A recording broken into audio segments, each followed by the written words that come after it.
Video کے نیچے subscribe کے بٹن پہ کلک کریں، بیل کے آئیکن پہ کلک کیجئے تاکہ ہر نئی ویڈیو کی نوٹیفیکیشن آپ کو مل جائے۔ الحمد لله نحمده ونستعينه ونستغفره ونؤمن به ونتوكل عليه ونعوذ بالله من شرور أنفسنا ومن سيئات أعمالنا من يهده الله فلا مضل له ومن يضلله فلا هادي له ونشهد أن لا إله إلا الله ونشهد أن محمدا عبده ورسوله أما بعد أعوذ بالله من الشيطان الرجيم بسم الله الرحمن الرحيم يا أيها الذين آمنوا وهاجروا وجاهدوا في سبيل الله والذين آووا ونصروا أولئك هم المؤمنون حقا لهم مغفرة ورزق كريم قال النبي صلى الله عليه وسلم غدوة في سبيل الله أو روحة خير من الدنيا وما فيها قال النبي صلى الله عليه وسلم بدأ الإسلام غريبا وسيعود غريبا كما بدأ فتوبى للغرباء أو كما قال عليه الصلاة والسلام رب اشرح لي صدري ويسر لي أمري واحلل عقدة من لساني يفقهوا قولي سبحانك لا علم لنا إلا ما علمتنا إنك أنت العليم الحكيم معزز بھائیوں، بزرگوں، دوستوں اور معزز خواتین، یہ اللہ کا بے انتہا فضل ہے، کرم ہے کہ اس نے ہمیں تھوڑی دیر کے لیے دین کے بارے میں سمجھنے کی، سننے کی اور غور و فکر کرنے کی توفیق عطا فرمائی۔ چھٹیوں کا دن ہے، چھٹیوں کے دن چل رہے ہیں، تقریباً 2-3 دن سے چھٹیاں ہیں۔ ایسے مواقع گھر کے افراد طاق میں رہتے ہیں پورے سال بھر میں، کہ کب 2-3 دن کی چھٹیاں مل جائے، ہم تھوڑا سا سیر کر لیں، ہم تھوڑا سا دل جوئی کر لیں۔ مگر چھٹیوں کے دن میں بھی اللہ کے راستے کے اندر نکلنا، دین کو بلند کرنے کے لیے، اس سے بڑا کوئی کام ہو ہی نہیں سکتا، اور یہ ہوتا ہے اللہ ہی کے فضل سے۔ اللہ نے فضل کیا، اللہ نے رحم کیا، تو تب جا کر ہم میں سے ہر کوئی جو پہنچے ہیں یہاں پہ مسجد میں، تب جا کر پہنچے ہیں۔ تو یہ اللہ کی بہت بڑی نعمت ہے، ہم اللہ کا شکر بجا لائیں اس کے لیے۔ اللہ تعالیٰ قرآن میں فرماتا ہے لَإِن شَكَرْتُمْ لَأَزِيدَنَّكُمْ، کہ تم ہمارے نعمتوں کا شکر ادا کیا کرو، ہم تمہارے نعمتوں کے اندر اضافہ کریں گے۔ تو ایک نعمت ہے دین کی سمجھ، ایک نعمت ہے دین کی سمجھ، اور ایک نعمت ہے دین کی محنت کی توفیق۔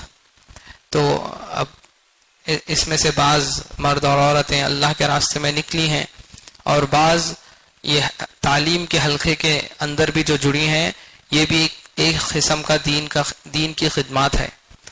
تو جس درجے کی بھی جو کوئی بھی اس دین کی محنت میں لگا ہوا ہے، وہ اللہ کا شکر ادا کرے، تاکہ اللہ تعالی ہمیں بھی دین کی محنت سے جوڑ دے اور آگے اور کام ہم سے لے اللہ تعالی۔ معزز خواتین، اللہ تعالی نے ہم سب کو عالمی نبی کے عالمی امتی بنا کر بھیجا ہے، عالمی نبی کے عالمی امتی بنا کر بھیجا ہے۔ آج جو میلاد النبی کا جو سلسلہ چل رہا ہے، یا جو دستور پڑ گیا ہے، کہ ایک غلط فہمی ہمارے ذہنوں میں پڑ گئی ہے کہ ایک جلوس اٹھا لو یا 1000 مرتبہ درود پڑھ لو تو حق ادا ہو گیا۔ نہیں، بلکہ اس سے کوئی حق ادا نہیں ہوگا۔ مثال دینے کے لیے علماء سمجھاتے ہیں کہ ایک باپ کے 2 بیٹے ہیں، کہ باپ نے پہلے بیٹے سے کہا بیٹا پانی لا لو، بیٹا تھوڑا سا پانی لا لو، اور بیٹا کہہ رہا ہے کہ ابا آپ نے مجھے یہ کیا، مجھے یہ دلائے، مجھے وہ کرے، یعنی پورے تعریفوں کی پول باندھ رہا ہے بیٹا، اور جو حکم باپ نے دیا اس کی تو پابندی نہیں کر رہا ہے، اس کو تو پورا نہیں کر رہا ہے، بلکہ ٹھہرا ہے وہیں پہ، اور ایک دم مزے میں ٹھہرایا یا بیٹھا ہے اور بس یہ کہہ رہا ہے کہ ابا آپ نے تو یہ کیا میرے لیے، وہ کیا، بس تو عملی طور پہ تو کچھ بھی نہیں کر رہا ہے. اور دوسرا بیٹا ہے، باپ نے کہا کہ بیٹا پانی لاؤ، دوسرا بیٹا ہے کہ نہ ایک بات تعریف کی کرتا ہے، فوری جیسے ہی باپ نے حکم دیا اٹھتا ہے، پانی کا کپ اٹھاتا ہے، پانی بھرتا ہے اور لا کے باپ کو دے دیتا ہے. بتاؤ آپ دنیاوی اعتبار سے بھی سوچیں، دین کے اعتبار سے بھی سوچیں، کون سا باپ ہوگا جو پہلے بیٹے کو پسند کرے گا؟ کوئی پسند کرتے پہلے بیٹے کو؟ کوئی بھی باپ یہ نہیں چاہتا کہ وہ، یا کوئی بھی ماں مثال کے طور پر بھی لے لیں، کوئی بھی ماں یہ نہیں چاہتی کہ اپنے بچے، بیٹی ہو یا بیٹا، کہ ان کی تعریفوں کے پول باندھ دیں جہاں جہاں بھی جائیں اور ان کی نافرمانی کرے. چاہتے ہیں کیا بھائی؟ نہیں، بلکہ ہمارے نبی صلی اللہ علیہ وسلم بھی ہم سے یہی چاہتے ہیں. وہ یہ نہیں چاہتے کہ ہم جا کے ان کے بارے میں جلوس کریں یا نعت شریف پڑھیں، یہ کریں وہ کریں، اور جب حکم پورا کرنے کی باری آئے، جب ان کی سنتوں کو اپنانے کی باری آئے تو ہم کہیں کہ ابھی تو میں جوان ہوں، دیکھیں گے جب بوڑھا ہو جائے گا تب سنتوں پہ آئیں گے. یہ تو نافرمانی ہو گئی. سمجھنے کی بات ہے. تو غرض اللہ تعالیٰ نے ہمیں سمجھنا ہے کہ میلاد النبی صرف ایک سال میں ایک مرتبہ ہم نبی کو یاد کر لیں، درود پڑھ لیں، جلوس اٹھا لیں یا ایک احتجاج کریں، بس ختم ہو گیا. نہیں، بلکہ ایک اللہ کے نبی صلی اللہ علیہ وسلم کے غم کو یاد کرنا ہے، ان کے فکروں کو یاد کرنا ہے، ان کے تڑپ کو اپنا تڑپ بنانا ہے. اصل یہ چاہا جا رہا. تو اب اللہ نے مجھے اور آپ کو عالمی نبی کے عالمی امتی بنا کر بھیجا ہے. عالمی امتی کا مطلب کیا ہے؟ کہ یہ امت وہ امت ہے جو سارے پورے عالم کے اندر چل پھر کر محنت کرے گی. اللہ تعالیٰ نے یہ جو عزت اس امت کو دیا ہے کسی اور امت کو نہیں دیا. اللہ تعالیٰ نے، یہ پکی ٹھکی بات ہے لکھی ہوئی، اس میں کوئی دو رائے نہیں ہے. اگر کسی اور قوم کو اللہ عزت دیتے تو ان کا تذکرہ بھی اللہ تعالیٰ قرآن میں کرتے تعریف کے ساتھ. بلکہ اللہ نے قرآن کے اندر جو تعریفیں کی ہیں دوسرے نبیوں کی، ان کے احوال بتانے کے لیے، ان کے حالات بتانے کے لیے، اور یا تو ان کے اوپر جو عذاب آئے وہ بتانے کے لیے. نوح علیہ السلام کی قوم آئی، ان کے اوپر جو عذاب آیا اللہ نے بتایا. اس کے بعد ہود علیہ السلام کی قوم آئی، قوم عاد جس کو کہتے ہیں، ان کے اوپر جو عذاب آیا جس طرح سے آیا، جب نبی کی دعوت کے ساتھ نہیں ٹھہرے، دعوت نبی کی بات کو نہیں لیے تو اللہ نے ان کو کیسے عذاب دیے وہ بتایا. اس کے بعد آئے صالح علیہ السلام. صالح علیہ السلام جس کو قوم ثمود بھی کہتے ہیں، ان کے بارے میں تذکرہ اللہ نے کیا کہ کس طرح سے پورا واقعہ اللہ نے نقل کیا. وہ اونٹ کا جو واقعہ ہے جو پہاڑ سے نکلتی ہے، اس کا ایک بچڑا ہوتا ہے، پوری لمبی تفصیل ہے، مگر بتانے کا یہ مقصد ہے کہ اس کا خلاصہ کیا ہے. اللہ نے کیوں اس کا تذکرہ کیا کہ نبی کی دعوت کس طرح تھی، نبیوں نے اپنے قوموں کے اوپر دعوت کی محنت کس طرح کی، اور جو قوم اس نبی کی بات کو، وقت کے نبی کی بات کو نہیں مانے، ان کا نتیجہ کیا ہوا، ان کے ساتھ حشر اللہ نے کیسا کیا یہ بتایا. اس کے بعد پھر آئی شعیب علیہ السلام کی قوم مدین جس کو کہتے ہیں. ان کے ساتھ وہ تجارت کے معاملات کے اندر گڑبڑ کرتے تھے، تو ان کے ساتھ کیا معاملہ کیا، کیسا اللہ نے عذاب دیا وہ اللہ نے بتایا. غرض ایک کے بعد ایک تمام کتنے نبیوں کے واقعات اللہ نے قرآن میں تفصیل سے، یعنی اس کے اندر نبی کی دعوت ہے اور جو قوم نبی کی دعوت کے ساتھ ٹھہری ان کا تذکرہ ہے. اگر ہم غور و فکر کے ساتھ دیکھیں قرآن کے اندر جتنے بھی نبیوں کا تذکرہ اللہ نے کیا، یا تو وہ ایک قوم کے لیے بھیجے گئے تھے، یا ایک قبیلے کے لیے، یا ایک علاقے کے لیے، ایک شہر کے لیے، یا ایک ملک کے لیے، اس سے زیادہ نہیں، سوائے آپ کے اور میرے نبی صلی اللہ علیہ وسلم جو ساری عالم کے لیے نبی بنا کر بھیجے گئے. اب اگر اللہ کے نبی صلی اللہ علیہ وسلم کی شان بتانے لگ جائیں گے تو پوری دن پوری رات ختم ہو جائے گی، مگر ان کی شان ختم نہیں ہوگی، ان کی تعریف ختم نہیں ہوگی. وقت کا تقاضا ہے سمجھنے کہ اللہ نے اتنا شرف، اتنی عزت دی تھی کہ ایک واقعے سے ہم سن لیں، ایک واقعے سے ہم سمجھ لیں کہ اللہ کے نبی صلی اللہ علیہ وسلم کا سفر ہوا، اسراء والمعراج. اسراء کہتے ہیں زمینی سفر جو اللہ کے نبی صلی اللہ علیہ وسلم نے حرم سے، یعنی مکہ سے، کعبہ سے بیت المقدس کو کیا. اس کو اسرا کہتے ہیں, اس کو اسرا کہتے ہیں. اور جو سفر اللہ کے نبی صلی اللہ علیہ وسلم نے بیت المقدس سے آسمانوں پر اللہ کے عرش تک کیا, اس کو کہتے ہیں معراج. غرض اب اللہ کے نبی بیت المقدس پہنچے ہیں. اب اللہ کے نبی پہلی مرتبہ ایک ایسا منظر دیکھتے ہیں کہ کئی لوگ نماز کے انتظار میں ہیں, کئی لوگ نماز کے انتظار میں ہیں. اب اللہ کے نبی صلی اللہ علیہ وسلم کے ساتھ جبریل امین تھے. دیکھیے ان کے جو ساتھی تھے, جیسے اللہ نے تمام نبیوں کے اندر اللہ کے نبی کو چنا تھا, اسی طرح اللہ نے تمام فرشتوں کے اندر جبریل امین کو چنا تھا. اب ان کا یہ ساتھی بنائے.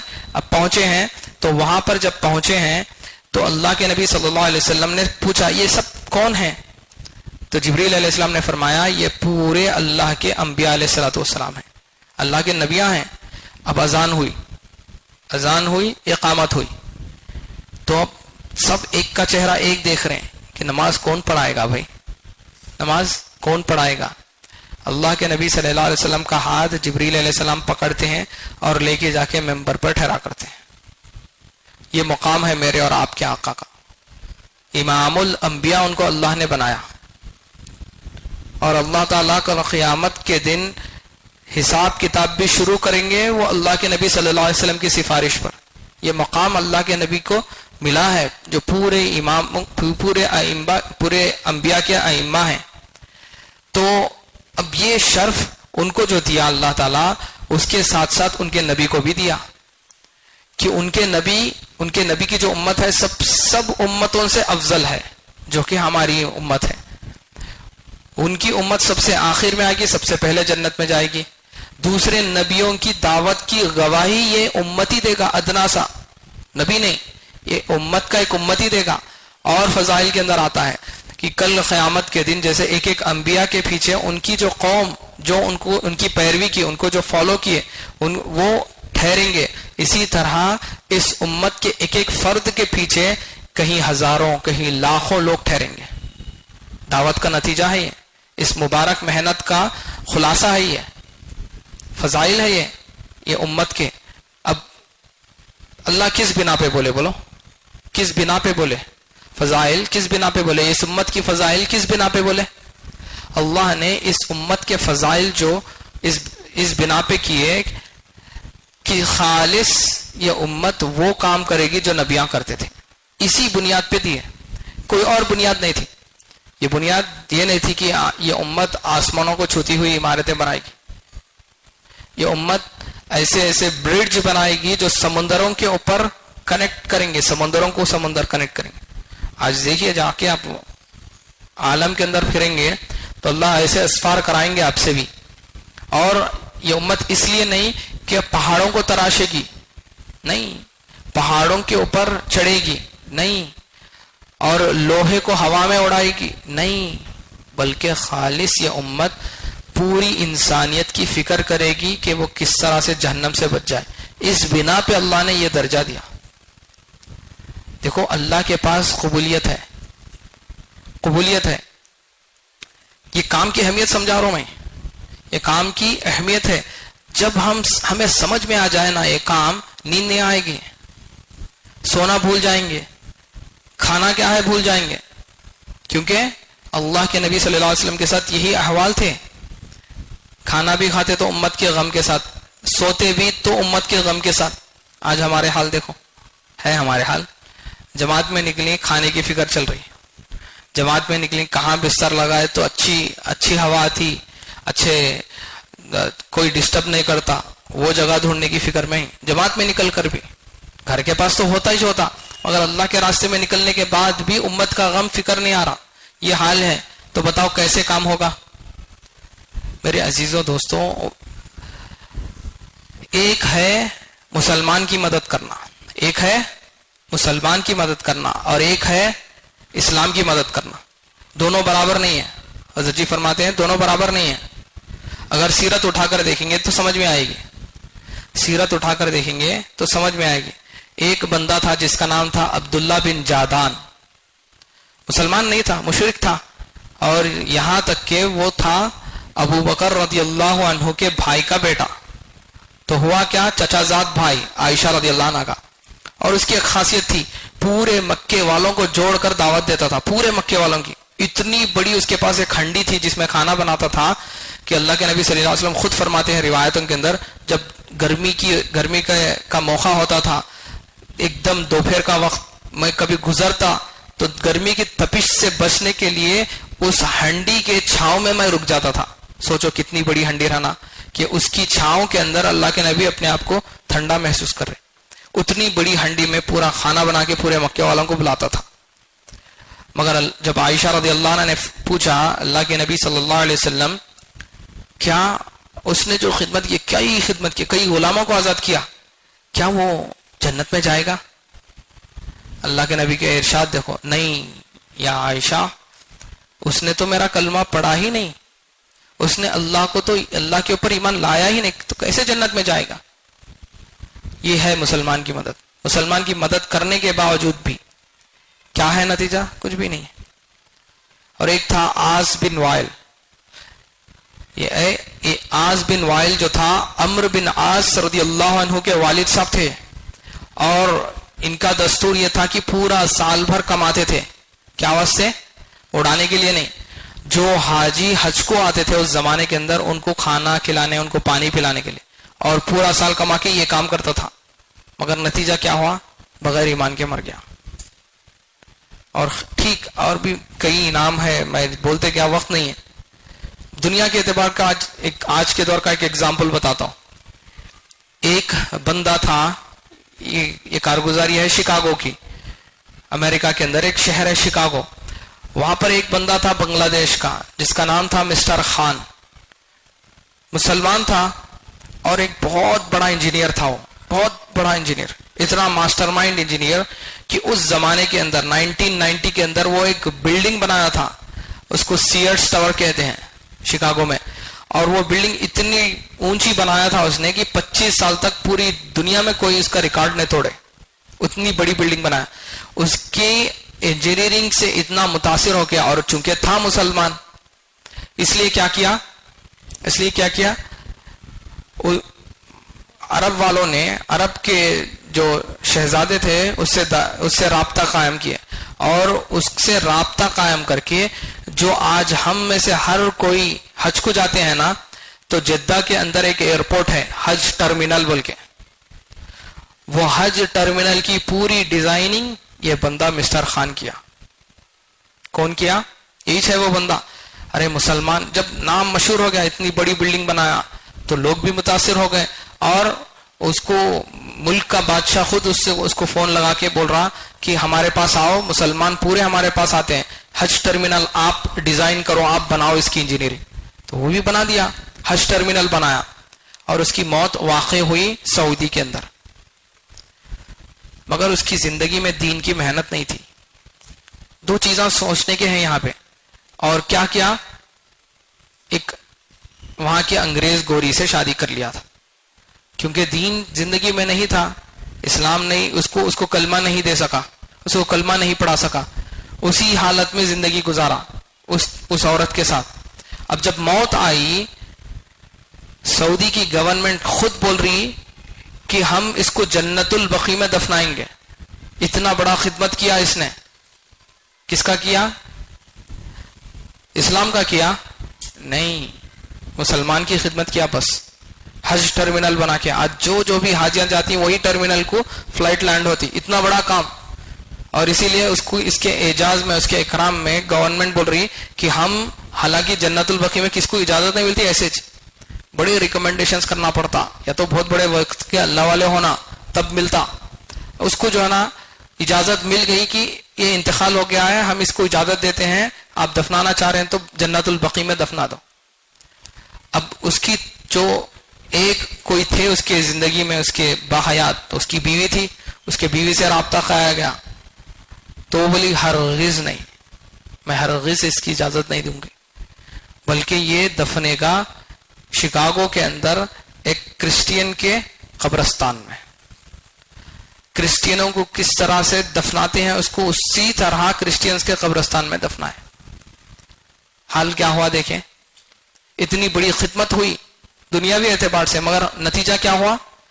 دو چیز سوچنے کے، خود اپنی ذات سے دین کی محنت میں نہیں لگا تھا، اور سب سے بڑی چیز اپنی گھر والی کو دین کی محنت میں نہیں لگایا تھا، دین کی دعوت نہیں دیا تھا، دین کی محنت میں نہیں لگایا تھا، تو یہ نتیجہ ہوا. آپ سنے رہیں گے نام کرنل امیر الدین صاحب بول کے، امریکہ کے بہت بڑے پرانوں میں سے ہیں. کہا جاتا ہے کہ ان کے ہاتھوں پر کئی ہزاروں لوگ اسلام قبول کرے. اتنے بڑے اللہ والے تھے وقت کے.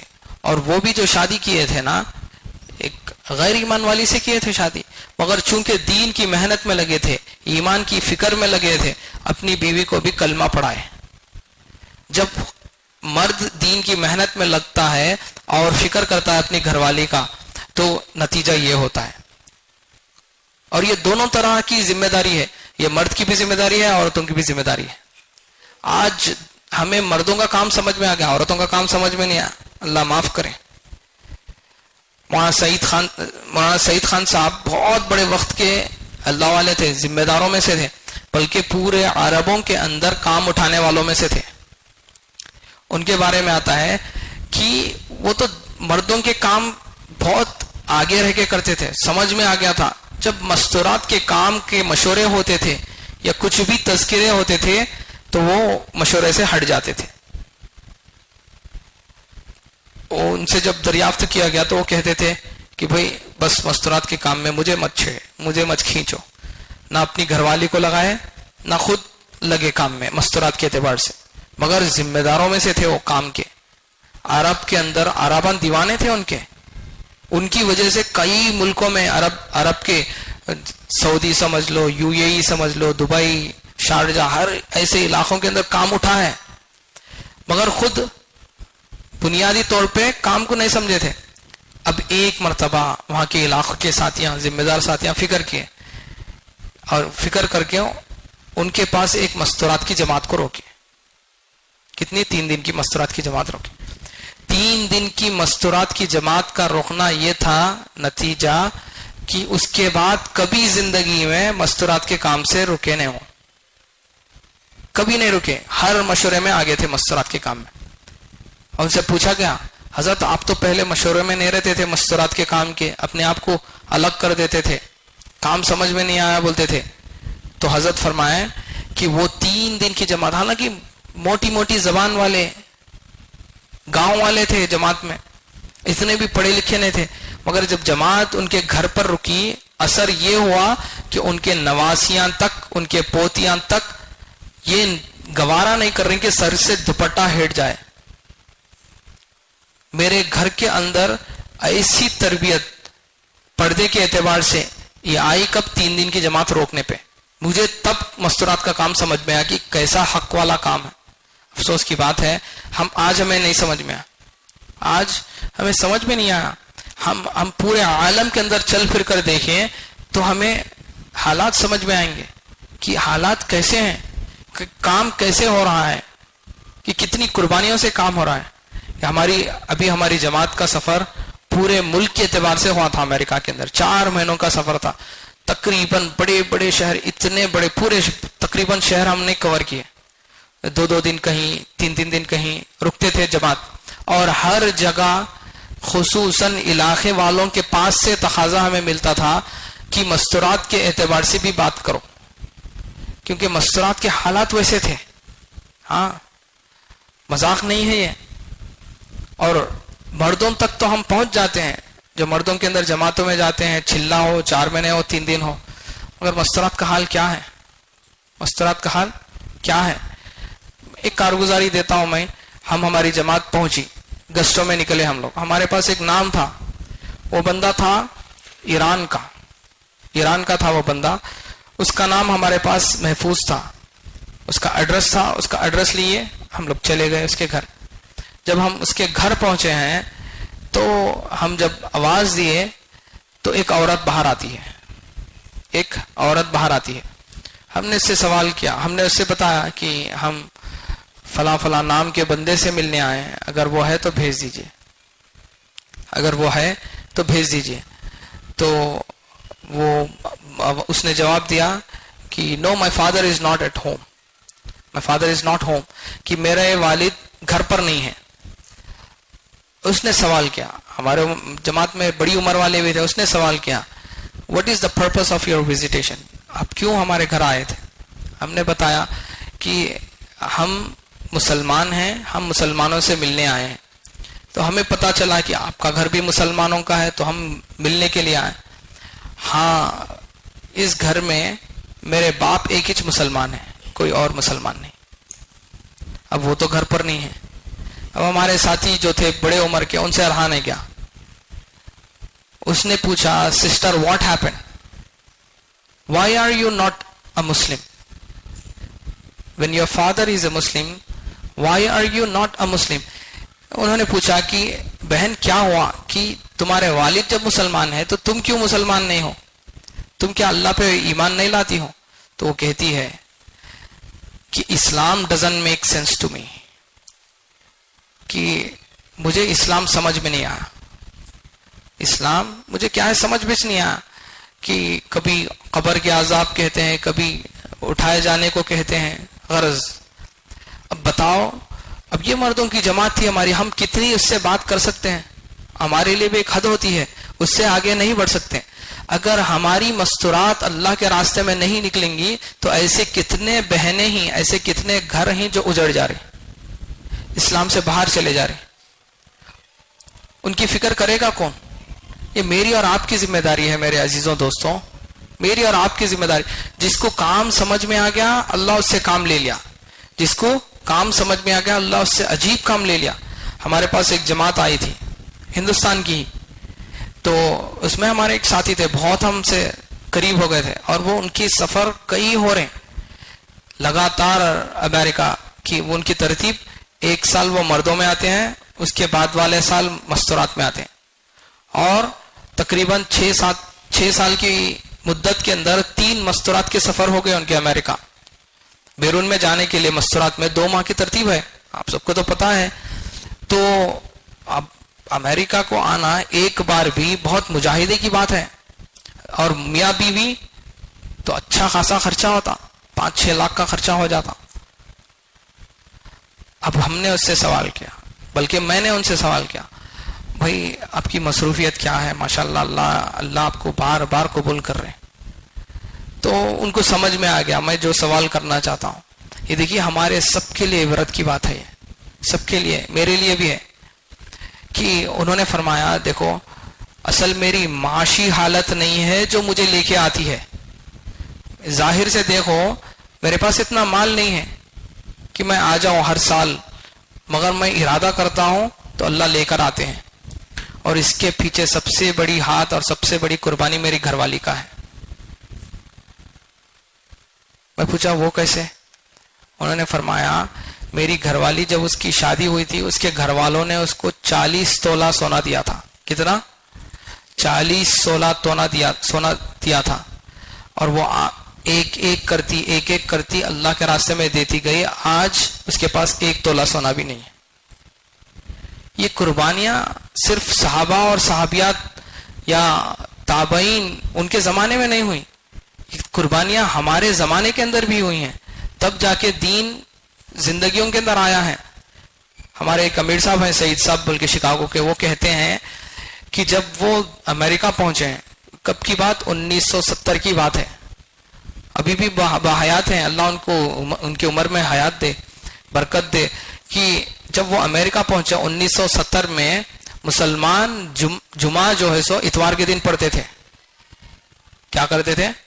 جمعہ اتوار کے دن پڑھتے تھے. اور جب ان سے پوچھے انہوں وائی ڈو یو پرے جمعہ آن سنڈیز, وہ بولتے تھے کہ that's where we get off. یعنی ان سے پوچھتے تھے کہ کیوں تم جمعہ اتوار کے دن پڑھتے ہو؟ تو وہ کہتے تھے, وہ مسلمان جو پہلے سے موجود ہیں وہ کہتے ہیں کہ ہمیں تو چھٹی تبھی ملتی ہے, جمعہ کے دن ہمیں کون چھٹی دے گا؟ چھٹی نہیں مل رہی اسی لیے جمعہ کو ہی تبدیل کر دی. دین جب کھوکھلا ہوتا ہے تو انسان دین کے ساتھ ہی مذاق کر دیتا ہے.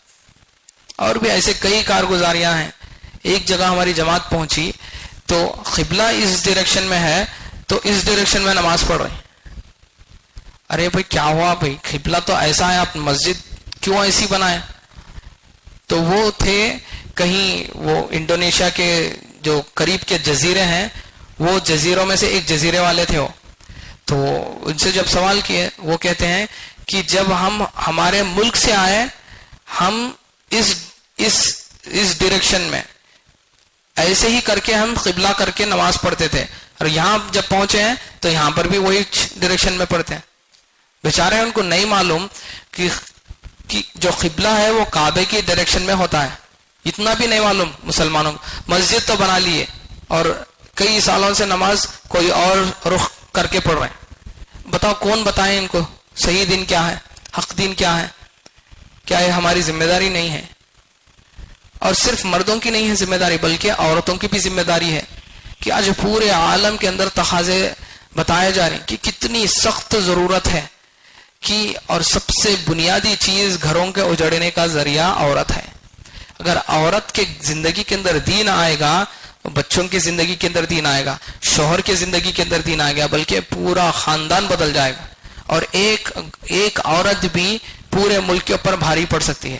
ایک عورت بھی پورے ملک کے اوپر بھاری پڑ سکتی ہے.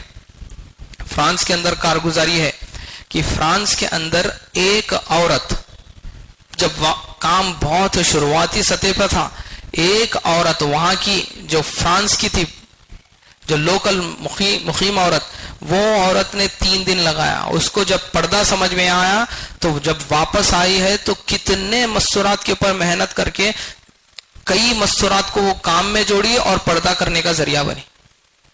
کام ہوگا تو نتائج یہ ہوں گے.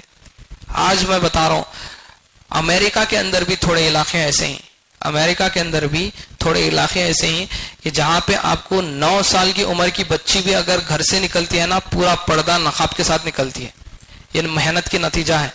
اگر محنت نہیں ہوگی تو حرام سے 10 منٹ کی دوری پہ رہیں گے، دین زندگی سے چلے جائے گا. نہ نمازیں رہیں گے، نہ پردہ رہے گا، نہ سنتیں رہیں گے. یہ ہو رہا آج مسلمان کے ساتھ.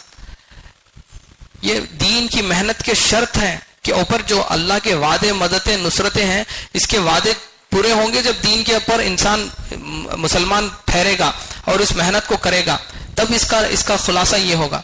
تو غرض ایک نے دو نے اب کارگزاری سنانے پہ آئے تو کئی کارگزاریاں ہیں کہ کئی ہمارے بہنیں وہاں کے گوروں سے شادی کر کے اپنے ایمان کو بیچ دیے.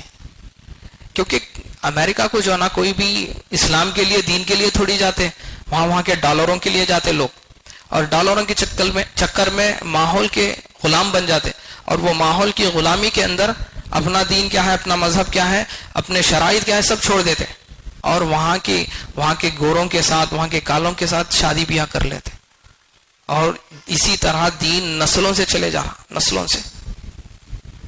اب بہت فکر کی بات ہے کہ آج اگر ہم اور آپ ذمہ داری نہیں لیں گے اور دل پہ نہیں ٹھان لیں گے کہ مجھے یہ کام کرنا ہے، تو عالم تو دور کی بات، ہمارے خود کے خاندان نہیں بچیں گے.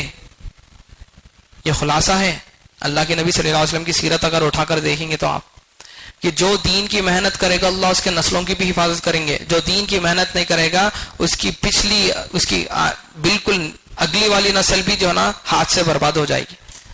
یہ دیکھ رہے ہیں آج ہم. تو یہ ہمارے ساتھ نہ ہو. ہم مطمئن نہیں ہو سکتے دین کی محنت کو لے کر، ایمان کو لے کر، دنیا کے کاموں کو لے کر کبھی مطمئن نہیں ہوئے ہم آج تک. ایک گھر ہے تو دوسرے کی چکر میں ہے، ایک دکان ہے تو دوسرے کی چکر میں ہے، ایک گاڑی ہے تو دوسرے کی چکر میں ہے. مگر دین کی محنت کو لے کر ہم مطمئن ہیں. 3 دن لگ گئے ماشاءاللہ. بہت چلے والے 3 دن پہ راضی ہیں، 3 دن والے 5 وقت نماز پڑھ کے راضی ہیں، 5 وقت نماز والے جمعہ پڑھ کے راضی ہیں. یہ ہے حال.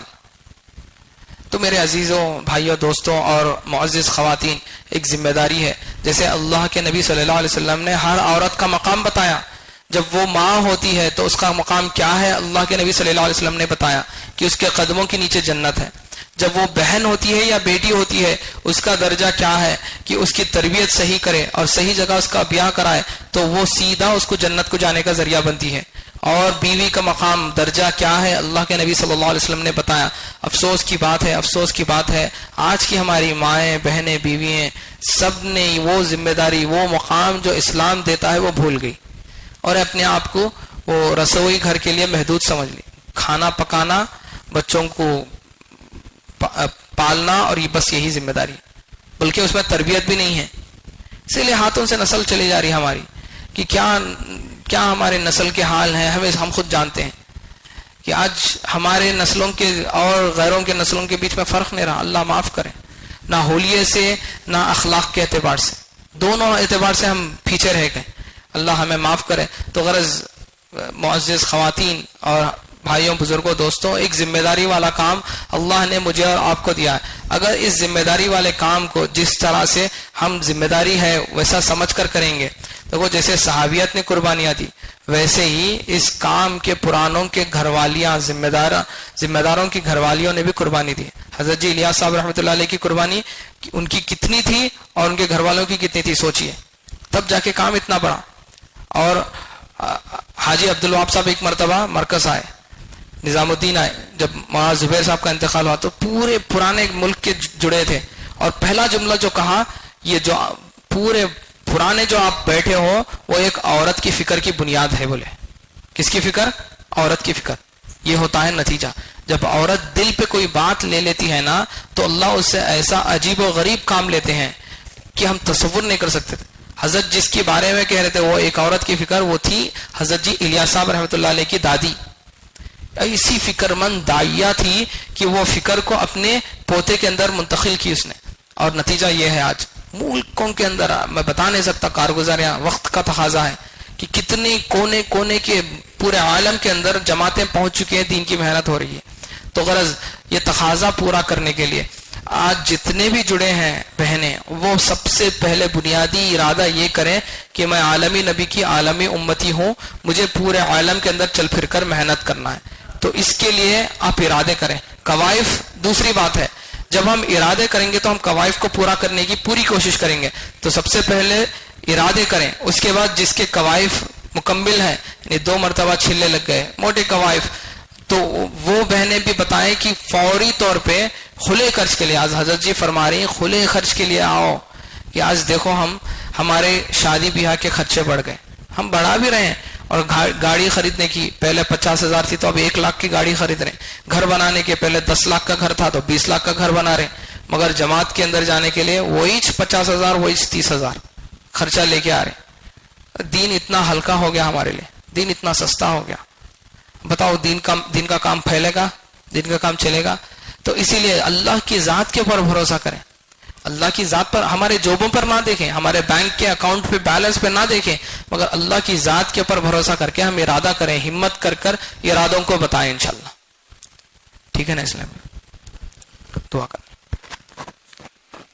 انشاءاللہ دعا کر لیں گے، اس کے بعد تشکیل ہوگی. الحمدللہ رب العالمین، الصلاۃ والسلام علی رسولہ الکریم. سبحان الذي تعطف العز وقال بي، سبحان الذي لبس المجد وتكرم بي، سبحان ذي الفضل والنعم، سبحان ذي المجد والکرم، سبحان ذي الجلال والاکرام. اے اللہ ہمارے آج کے جڑنے کو تو بے انتہا قبول فرما. اے اللہ اس مجمع کے اندر مرد بھی ہیں، عورتیں بھی ہیں، بوڑھے بھی ہیں، جوان بھی ہیں. اے اللہ ان تمام کے جڑنے کو تو لاج رکھ.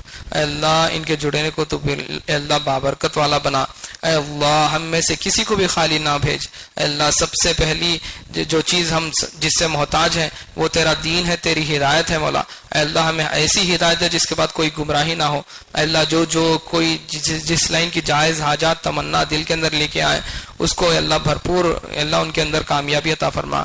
اے اللہ جو کوئی بھی اللہ دل کے اندر ارادوں کے ساتھ آئے ہیں، نیک ارادوں کے ساتھ تیرے راستے میں نکلنے کے لیے، تیرے دین کی خدمت دینے کے لیے، اے اللہ ان کا نکلنا آسان فرما. ان کے ارادوں کے اندر بھرپور کامیابی عطا فرما، تیری مدد و نصرت عطا فرما. اے اللہ ہماری عورتوں کو صحابیات والی عورتیں بنا دے، ان کے صفات سے اللہ ان کو مستفیض فرما. اے اللہ ہمارے مردوں کو صحابہ والے مرد بنا دے، ان کے صفات سے ان کو مستفیض فرما. اے اللہ ہمارے ایمان کے اندر حقیقت عطا فرما. اے اللہ نمازوں میں جان فرما. اے اللہ ہماری زبان کو ذکر سے تر و تازہ فرما. اے اللہ غیبت، چغلی، بدگمانی سے ہماری حفاظت عطا فرما. اے اللہ حقیقت والا علم عطا فرما، نفع دینے والا علم عطا فرما، جنت کو لے کر جانے والا علم عطا فرما. اے اللہ دوسروں کو صحیح راستہ بتانے والا علم عطا فرما. اے اللہ ہر عمل کو تیری رضا کے خاطر کرنے کی توفیق عطا فرما. آپ صلی اللہ علیہ وسلم کے اخلاق ہماری زندگی میں نصیب فرما. اے اللہ دیر اور دور کے لیے تیرے دین کے تقاضوں کو پورا کرنے کے لیے بار بار نکلنے کی توفیق عطا فرما. اے اللہ ہم کمزور ہیں، اے اللہ کمزوروں کے ساتھ تو نے مدد کا وعدہ کیا ہے. اے اللہ ہم اقرار کرتے ہیں ہم کمزور ہیں، اے اللہ تو ہمارے ساتھ تیری مدد و نصرت شامل فرما، اے اللہ ہر طرح کے اللہ زمینی آسمانی حالات سے یا اللہ اس امت کی حفاظت عطا فرما، اے اللہ امت دھکے کھا رہی ہے، اے اللہ ٹھوکر کھا رہی ہے، اے اللہ تیرے نبی کی لاڈلی امت ہے مولا، تیرے حبیب کی لاڈلی امت ہے مولا، اے اللہ تو نے کئی فضائل بتائے ہیں مولا، اس امت کو محروم نہ فرما، اے اللہ اس امت کا کوئی پرسان حال نہیں سوائے تیرے، اے اللہ اس امت کی لاج رکھ مولا، اے اللہ اس امت کی لاج رکھ مولا، اے اللہ اس امت کو وہ دور دکھا دے جو صحابہ کا دور تھا، وہ دور بتلا دے جس کے اندر کامیابی اللہ دنیا کی کامیابی قدمیں چوم رہی تھی، اے اللہ عزت سربلندی شرف اے اللہ اس امت کو عطا فرما، اے اللہ صحیح حقیقت والا دین کی محنت سمجھنے کی توفیق عطا فرما، سمجھ کر کرنے کی توفیق عطا فرما، اے اللہ جتنے بھی آج آئے ہیں تمام کو اللہ تو بے انتہا قبول فرما، ہماری اس دعا کو محض اپنے فضل سے قبول فرما، سبحان ربک رب العزت عما یصفون، السلام علیکم۔